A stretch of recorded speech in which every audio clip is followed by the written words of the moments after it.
어지러운 가운데서도 우리를 구원하기 오신 예수 그리스도의 탄생을 축하하는 성탄의 아침입니다. 오늘 이 시대에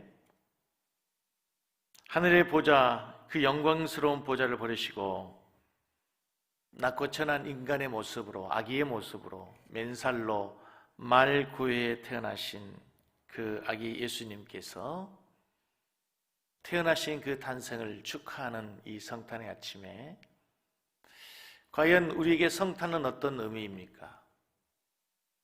사랑하는 성도 여러분, 성탄절이 과거 2000년 전 과거의 사건으로 2000년 전에 있었던 역사적 사건으로만 우리에게 그친다면 오늘 이 성탄절은 아무런 의미 없는 그냥 기념일 뿐입니다. 오래전에 이 땅에 오셨다가 그냥 가신 과거의 역사적 예수 그리스도가 아니라 2000년 전에 하나의 사건으로 끝나버린 그 사건이 아니라 임마누엘이신 그 아기 예수 그리스도께서 지금도 우리와 함께 하시고 그때 탄생하신 아기 예수님께서 지금도 우리의 예배 가운데, 우리의 처소 가운데 함께하고 계심을 믿습니다. 그러므로 성탄절은 지금도 여전히 우리에게 기쁨이고 감사이고 하늘의 영광이고 능력이 되어야 될 줄로 믿습니다. 아기 예수의 탄생이 실제적으로 나의 삶에 지금도 영향을 미치고 나의 삶을 변화시키고 나의 삶에 놀라운 변화를 가져오는 하나님의 은총의 축복이 되어야 될 줄로 믿습니다. 오늘 뉴스에 보니까요, 국무총리께서 친히 국민들에게 코로나 상황을 설명하면서 역대 최대의 확진자가 발생했는데 1200명이 넘었습니다. 코로나 상황이 점점 악화되고 심각해지고 정말 우리 일상에 어디까지 코로나가 영향이 미칠지 가늠할 수 없는 상황에 우리는 또 이렇게 성탄절 아침에 하나님 앞에 예배 드리기 위해 모였습니다.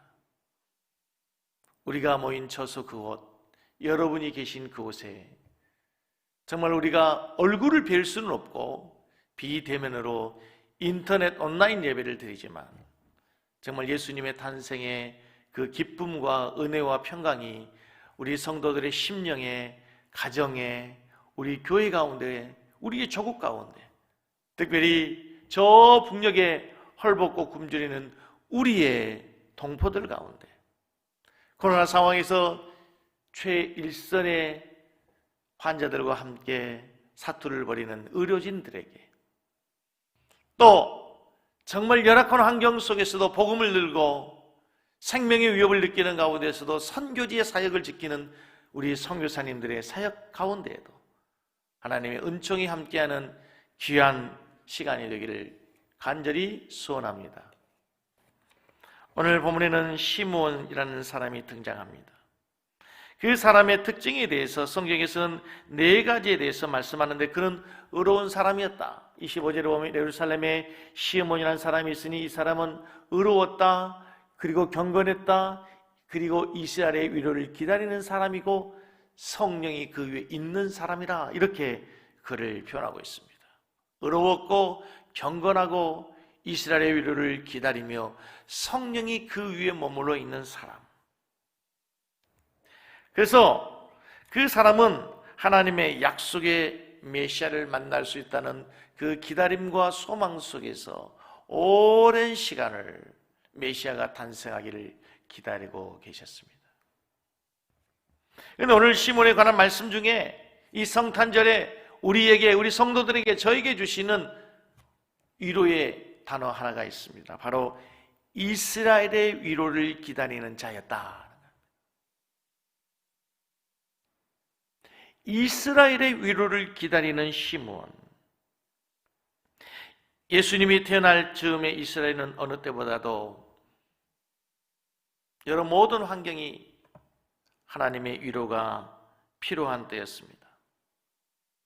나라가 망했습니다. 조국을 잃었습니다. 자유를 빼앗겼습니다. 로마의 식민지로 인해서 그들은 정치적인 억압과 경제적인 수탈에 허리가 휘고 뼈에 사무치도록 우리가 상상할 수 없는 그 이상의 고통 속에 신음하고 있었습니다. 하나님이 그들을 선택했고 하나님이 그들을 사랑했다고는 선민이라는 의식을 갖고 살아가고 있었던 그 이스라엘 백성들에게 민족의 정체성과 자존심이 무너진 지 오래되었고 하루하루 죽지 못해 마저 사는 그런 안타까운 삶으로 신음 속에 고통 속에 살고 있었습니다. 바로 이러한 절망과 슬픔이 사무쳤을 때 시몬이라고 하는 이 할아버지는, 시몬이라고 하는 이 늙은 노인은 특별한 하나님의 위로를 기다리고 있었습니다.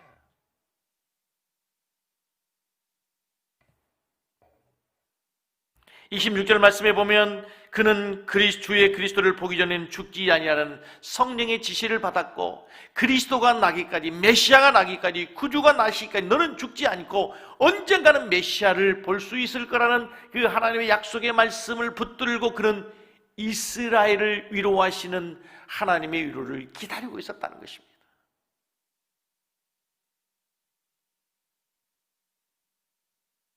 많은 어려움이 있지만 슬픔이 한이 되고 그 한스러움이 뼈에 사무치도록 오랜 세월 동안 고난과 고통 속에 있었음에도 불구하고 그가 이스라엘을 이루자 이스라엘을 위로할 수 있는 메시아를 기다리는 가운데 그가 드디어 오늘 본문 말씀에 보면 그 메시아를 만나게 되는 장면을 보게 됩니다. 그리고 그가 기쁨 가운데 그 아기 예수를 만나서 찬송하는 찬송이 절로 하나님께 들어지게 됩니다. 이 본문의 말씀을 묵상하면서 이번 성탄절에 정말 우리 성도들에게도 이 하나님의 위로, 하늘의 위로, 아기 예수 그리스도의 탄생이 정말 우리 모든 성도들에게 하늘의 기쁨과 위로를 주는 성탄이 되기를 주님의 이름으로 간절히 소원합니다. 코로나로 인해서 정말 소상공인들의 한숨이 깊어지고 있습니다. 헬스클럽 종사자들이 영업을 할 수 없으니까 헬스클럽 기구들을, 장비들을 국회의사당 앞에 놓고 우리도 좀 살 수 있게 해달라고 눈물로 호소를 합니다. 지금 겨울이면 스키의 최고의 시즌이 아닙니까? 저는 평생 스키장을 가본 적은 없지만 여러분 스키장에 1년에 12월, 1월, 2월 길어야 3개월 혹은 4개월 정도 영업하는데 스키장이 문을 닫으라는 건 1년에 사업을 하지 말라는 겁니다. 스키장의 문을 닫습니다. 거리엔 사람이 없고 정적이 흐릅니다. 저도 제 목양실에서 이렇게 어제 설교를 준비하면서 저녁 늦게까지 거리를 보니까 신도시이기도 하지만 사람이 적기도 하지만 다른 때보다도 확연히 사람이 줄었더라고요. 적막감마저 들기도 합니다. 이럴 때 정말 우리에게 필요한 것이 무엇입니까? 사람을 만날 수도 없고 가까이 가기도 두렵고 친구를 만났는데 반가운 사람을 만났는데 덥석 손잡고 악수하기도 꺼려지는 이러한 시대에 정말 우리에게 필요한 것이 무엇입니까?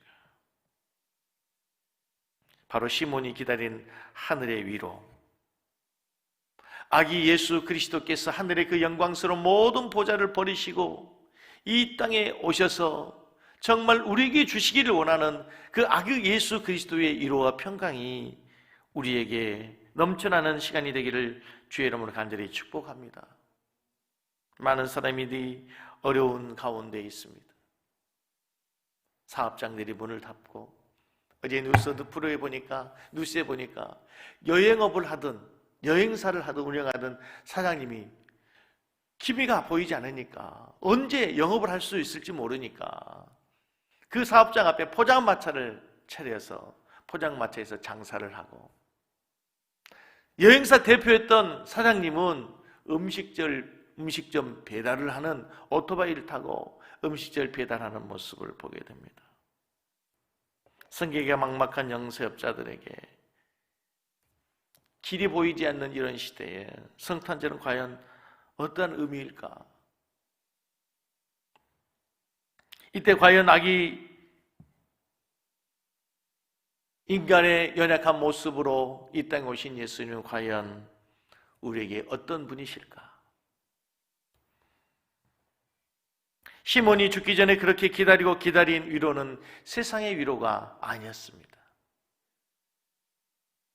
성경에서는 오늘 분명히 그 시몬이 기다린 위로는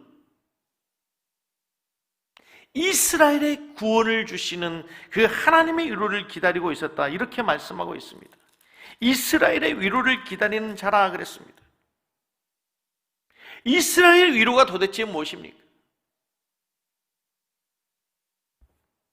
우리가 보기에 예수님은 정말 연약한 어린 아기이고 강보에 쌓여있고 맨살로 아무것도 할 수 없는 연약한 모습으로 오신 그 아기 예수 그리스도가 과연 우리에게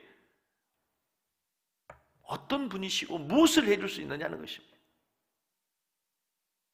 세상적으로 볼 때, 사람의 눈으로 볼 때 연약하고 악이고 아무것도 할 수 없는 분이지만, 그러나 그분을 성경에서는 이미 여기를 영존하신 아버지라, 평강의 왕이라, 우리를 구원하실 수 있는 만왕의 왕이시고 우리의 모든 문제를 해결할 수 있는 하늘의 권세를 가지신 하나님의 아들이라는 사실을 영적인 눈으로, 믿음의 눈으로 볼 수 있는 은혜가 있기를 간절히 원합니다. 물질이 주는 위로가 있습니다. 친구가 주는 위로가 있습니다.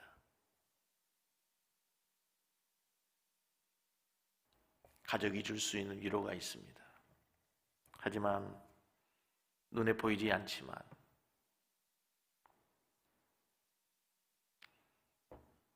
우리의 차갑고 쓸쓸하고 텅 비고 공허한 가슴에 어느 날 찾아오신 그 예수님이, 인간의 몸을 입고 오신 그 예수님이 우리를 사랑하셔서 하늘의 보좌를 버리고 그 영광스러운 모든 것을 포기하고 나를 위해서 인간의 몸을 입고 이 땅에 오셨다는 그 예수가, 하나님 아들이 나를 사랑해서 이 땅에 오셨다는 사실을 믿게 되고 깨닫게 되고 그분을 내 마음에 모시는 순간, 우리는 세상의 그 어떤 것으로도 살 수 없고 얻을 수 없는 하늘의 위로, 하나님의 위로와 은총이 넘치게 될 줄로 믿습니다.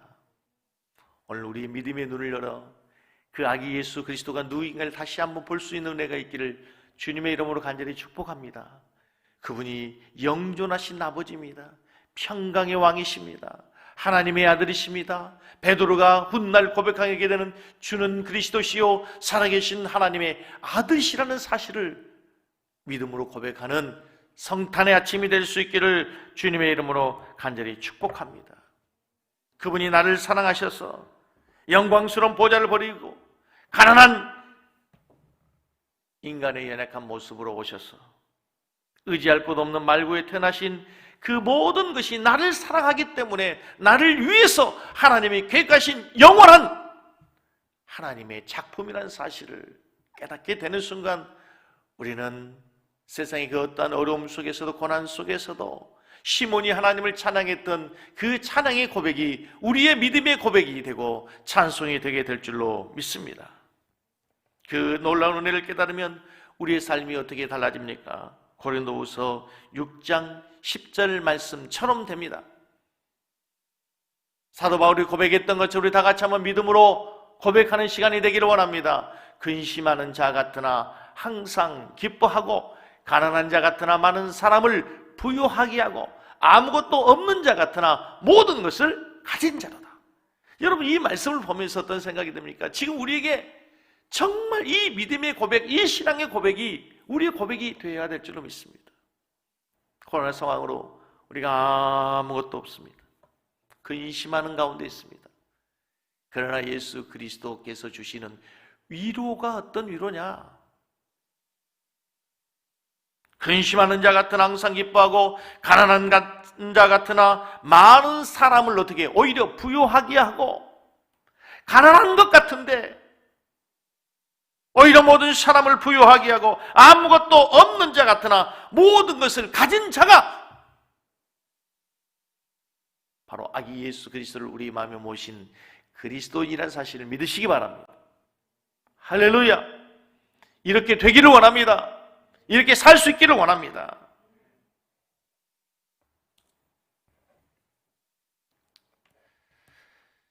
설교를 준비하는데 선교사님들이 많이 성탄에 메시지도 보내고 선교 편지도 보내오고 또 그 선교지의 사진도 보내오고 그 선교지의 성도들과 함께 동영상을 찍어가지고 인사하기도 하고, 그러면서 저에게 그런 생각이 들더라고요. 이 성탄절에 우리가 어떻게 의미 있게 하나님이 기뻐하는 성탄절을 보낼 수 있을까? 우리도 어렵죠. 우리 상황도 어렵고 우리 교회도 여러 가지 많은 어려운 일들이 있지만 선교지는 더더욱 어렵다는 생각이 들었습니다. 더더욱 어려울 것이라고 생각이 들었어요. 그래서 하나님께서 기뻐하는 일을 우리들이 찾아서 행할 수 있다면 무엇일까?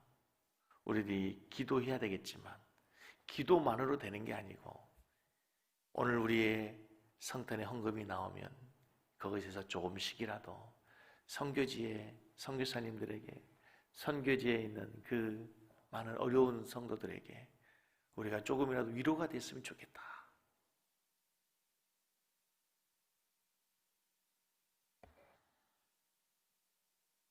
오늘 본문에 두 번째 등장하는 사람이 있습니다.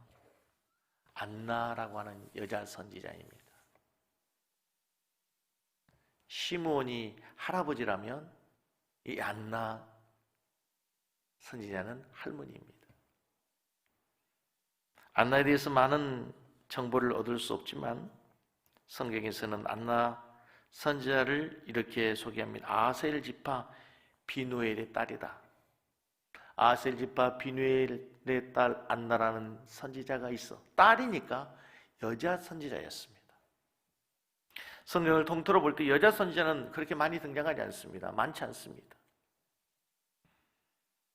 그런데도 이 여인을 여자 선지자라고 한다고 하는 것은 이분이 대단히 영적으로 뛰어났고 영적으로 탁월한 어떤 사명감과 더불어 영적 능력이 있었던 사람인 것이 분명합니다.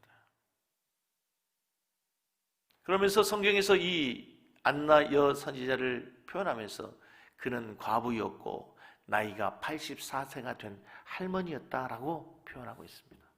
여기는 할머니라고는 표현되지 않았지만 나이가 84세가 되었다 이렇게 되어 있습니다. 우리가 오늘 본문 말씀해 보면서 이 37절에 보면은 이 안나 여 선지자가 어떻게 생활을 하고 있었는가 보면, 누가복음 2장 37절에 보면은 이 사람이 성전을 떠나지 아니하고 주야로 금식하며 기도함으로 섬기더니. 저는 오늘 이 말씀을 읽으면서 문득 성전을 떠나지 않고 금식하며 기도하는 이 안나 여 선지자를 생각하면서 갑자기 새벽마다 우리 교회에 와서 예배당을 지키고 기도로 지키는 우리 할머니 권사님들이 생각이 나더라고요.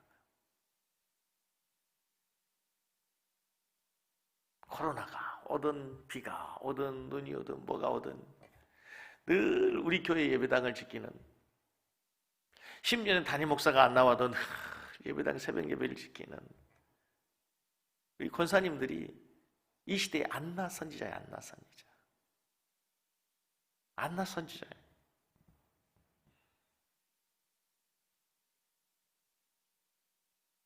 (7년을) 남편과 살고 난 이후에 홀몸이 되었습니다. 그런데 그토록 오랜 세월 동안 성전에서 금식하면서 기도하며 성전을 지킨 이유가 무엇입니까? 메시아를 기다리고 있었던 겁니다. 안나 선지자에게 하나님의 계시가 어느 날 임해서 하나님의 때를 기다리라. 하나님 보내신 메시아가 너에게 날 것이다. 아마 그 기다림에 대한 소망이 없었다면 안나는 재혼을 해서 다른 가정을 꾸리든지 아마 다른 길로 접어들 가망성도 많았을 것입니다. 그러나 장차 메시아가 나타날 거라고는 하나님의 그 약속의 말씀을 붙들었기 때문에 그 메시아가 나타나 도탄에 빠진 이스라엘 백성들을 구원하고 위로한다고 하는 그 하나님의 약속의 말씀이 있었기 때문에 이 안나 선지자는 금식하며 기도하며 하나님의 성전을 지키고 있었던 거예요. 그리고 그 기다림의 끝에, 오랜 기다림 끝에 비로소 오늘 메시아 그리스도를 만나게 되는 놀라운 축복의 시간이 그에게 주어지게 되는 것입니다. 오늘 이 본문 말씀을 보시면서 여러분들은 어떤 영감이 떠오르십니까? 이 본문을 말씀을 통해서 하나님께서 이 시대의 성탄절을 맞이한 우리에게 하나님이 주신 메시지가 뭐라고 생각하십니까? 저에게 주시는 하나님의 메시지 단어는 기다림이었습니다. 이 여인이 몇 살에 결혼한지는 알 수 없습니다. 그러나 보통 당시에 이스라엘 문화에서 20세 전후를 기점으로 결혼을 한다고 생각했을 때 7년 부부 생활을 하고 7년 후에 남편이 죽었다면 27세에서 이제 84세가 된 그 오랜 시간을 뭐 했습니까? 성전에서 금식하며 기도하며 기다린 겁니다.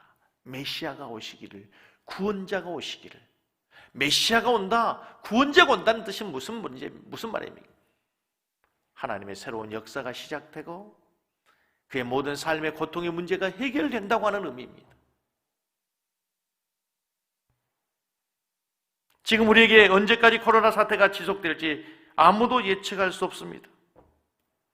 정부와 방역당국은 우리나라의 방역이 세계 최고의 수준으로 잘하고 있다고 확신했기 때문에 서둘러 백신을 구입하지 않아도 된다고 생각했던 모양입니다. 그래서 뉴스에 의하면 다른 나라들에 비해서 백신 구입이 늦어지고 있다고 야당에서 질타를 하기도 하고 여론이 들끓기도 하고, 백신이 온다 할지라도 우리들에게까지 접종제기는 언제 올지 아무도 기약할 수 없고 예약할 수 없고 확신할 수 없는 시대를 살아가고 있습니다. 이럴 때 우리에게 필요한 것이 있습니다. 이럴 때 하나님께서 이 안나 여선지자를 통해서 우리에게 주시는 메시지, 우리에게 주시는 말씀이 있습니다. 하나님의 성전을 떠나지 말고 금식하며 기도하며 기다렸던 이 안나가 마지막 메시아를 만나고 구원의 기쁨과 감격 속에 하나님께 찬양했던 것처럼 기다리라, 잠잠히 성전을 떠나지 말고 금식하며 기도하며 하나님의 때를 기다리라. 여러분, 제가 여러 번 말씀드리지만 여러분, 이 코로나 사태가 저는 하나님의 섭리 가운데 있다고 믿습니다. 이 말을 여러분 오해하지 마십시오. 하나님께서 코로나 우리를 얘기하면 재앙을 주시고 이런 의미가 아니라 이 모든 자연적인 재앙 속에서도 하나님의 섭리는 이루어지는 거예요. 하나님의 뜻은 이루어지게 돼 있어요. 아마 하나님의 섭리, 하나님의 뜻이 이루어지는 그때 코로나 종식이 될 것입니다. 그때까지 우리가 해야 될 일이 무엇입니까? 그때까지 우리가 할 수 있는 일이 무엇입니까? 하나님의 뜻이 이루어지면 하나님께서 계획하신 모든 언약과 하나님의 경륜이 이루어지고 난 이후에 우리가 하나님께 찬송하고 감사하고 일상을 회복할 때까지 우리가 할 수 있는 일은 하나님의 때를 기다리라. 못하면서 오늘 하나님의 성전을 지키며 금식하며 기도했던 안나처럼 믿음 흔들리지 말고, 많은 목회자들이, 많은 목사님들이, 많은 교회 지도자들이 심이나 염려합니다. 한국 교회가 코로나 사태 이후에 과연 어떻게 될 것인지, 성도들의 신앙이 어떻게 될지. 이대로 우리 성도들을 놔둬도 될지 염려하고 근심합니다. 사랑하는 섬기는 교회 성도들이여, 세상이 환경이 어떠하든지 간에 흔들리지 아니하고 우리의 믿음이 요동치 아니하고 하나님의 성전을 중심으로 하나님의 말씀 가운데서 기도하며 하나님의 때를 기다리는 우리 성도들 될 수 있기를 주의 이름으로 간절히 축복합니다. 할렐루야.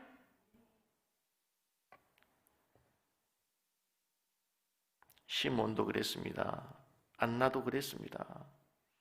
하나님께서 구원자 메시아를 보낼 때까지 이스라엘 위로를 기다렸고 메시아를 기다렸습니다. 강철왕 카네기의 집무실 한쪽에는 낡고 커다란 그림 한 점이 걸려 있었다고 합니다. 그 그림에는 배 한 척이 모래와 진흙바닥에 처박혀 있는 그림이고요. 배는 진흙바닥에 처박혀 있고 배를 젓는 노는 아무렇게나 함부로 버려져 있습니다. 배가 뜰 가망성이 거의 없어 보이는 환경입니다. 유명한 화가가 그린 그림도 아니었기 때문에 대단한 명화도 아닙니다. 그럼에도 카네기는 왜 이 그림을 소중히 여겼을까요? 그 그림 밑에는 이런 구절이 쓰여 있었기 때문입니다. 반드시 밀물 때가 온다. 반드시 밀물 때가 온다. 이 그림은 젊은 카네기가 셀지맨 시절에 방문했던 한 노인의 집에 걸려 있었던 그림이었습니다. 반드시 밀물 때가 온다는 그 구절이 너무도 마음에 와닿았기 때문에 그 노인에게 사정해서 그 그림을 구입하게 됐답니다. 카네기는 인생의 어려움이 닥쳐올 때마다 그 그림을 보면서 큰 위로를 받았다고 합니다. 지금은 썰물 때라 물이 빠져서 배도 띄울 수 없고 노도 필요 없어 보이지만 반드시 밀물은 온다는 거죠. 지금은 썰물 때이기 때문에 배도 필요 없고 노도 필요 없어 보이지만 썰물 때는 아무것도 할 수 없는 거예요. 그 배를 가지고 뭘 하겠어요? 기다리면 밀물 때가 와서 물이 들어와요. 들어오면 배는 떠요. 우리에게도 마찬가지입니다. 지금 어려움의 긴 터널을 지나는 우리 많은 성도들이 계십니다. 우리 성도들 가운데는 올해를 마지막으로 명예퇴직을 하는 성도도 계시고 사업장에 어려서 문을 닫는 성도도 계시고 가게의 임대료를 내지 못해서 가게 문을 닫고 대리운전하는 성도도 계시고 취업을 준비하는 우리 많은 청년들이 안타까움 속에서 염려와 불안 속에서 열심히 공부하며 시험을 준비하는 성도도 있고 입시를 준비하는 우리 고3 학생들도 있습니다. 이런 시기에 우리에게 주님이 주시는 이 성탄절의 위로의 메시지가 무엇입니까? 이 성탄절을 맞이한 우리 삼일교회 성도들이 주시는 하나님의 말씀이 무엇입니까? 하나님의 때를 기다리라. 밀물은 반드시 온다입니다. 여러분, 기다림은 고통이면서 설레임입니다. 기다림은 고통이면서도 설레임입니다. 기다린다고 하는 뭔가 있습니까? 희망이 있다는 것입니다. 기다리고 있다는 것은 희망이 있다는 것입니다. 신부가 신랑을 기다립니다. 결혼의 날을 기다립니다. 설렘인 것입니다. 성탄절에 또 하나의 기다림이 있습니다. 육신의 몸을 입고 아기의 몸으로 오신 예수 그리스도가 다시 오시는 겁니다. 그때는 연약한 아기의 모습이 아닙니다. 그때는 천사장의 호령과 나팔 소리를 불며 구름을 타고 심판주로 만왕의 왕으로 그분이 다시 오실 것을 우리가 이 성탄의 아침에 다시 기다리는 것입니다.